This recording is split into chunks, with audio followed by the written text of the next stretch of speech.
ये कहानी है बेंगलोर के पास एक छोटे से गांव विराजपुर की, जहां राहुल अपनी पत्नी नेहा के साथ रहता था।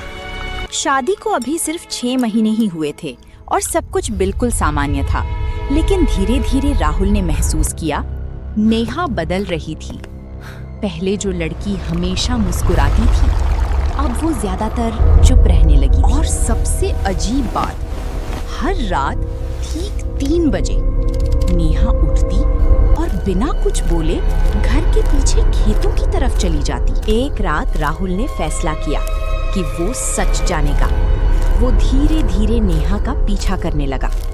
चारों तरफ घना सन्नाटा था, सिर्फ कुत्तों के भौंकने की आवाजें गूंज रही थी। नेहा खेत के बीच जाकर बैठ गई और अचानक उसने जमीन खोदना शुरू कर दिया।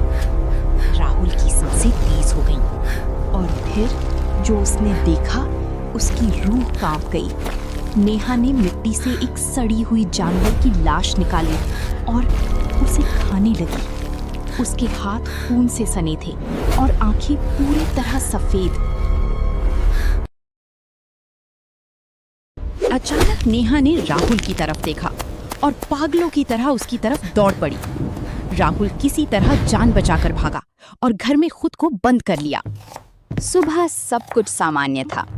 नेहा किचन में खाना बना रही थी, जैसे कुछ हुआ ही नहीं। लेकिन राहुल समझ चुका था कि कुछ बहुत गलत है। वो तुरंत गांव के एक तांत्रिक के पास गया। तांत्रिक ने सब सुनकर गंभीर आवाज में कहा, तुम्हारी पत्नी पर पिशाचिनी का साया है, जो रात में शरीर पर कब्जा कर लेती है।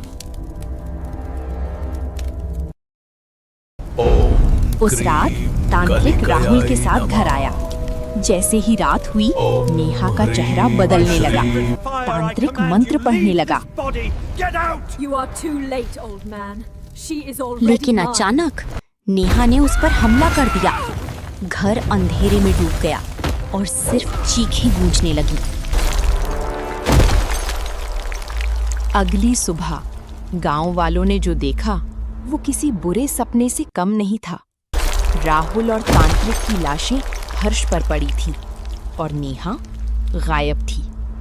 आज भी लोग कहते हैं कि रात 3 बजे विराजपुर के खेतों में एक औरत दिखाई देती है जो जमीन खोद रही होती है, और अगर कोई उसे देख ले तो वो धीरे धीरे उसकी तरफ मुड़ती है और बस मुस्कुरा देती है।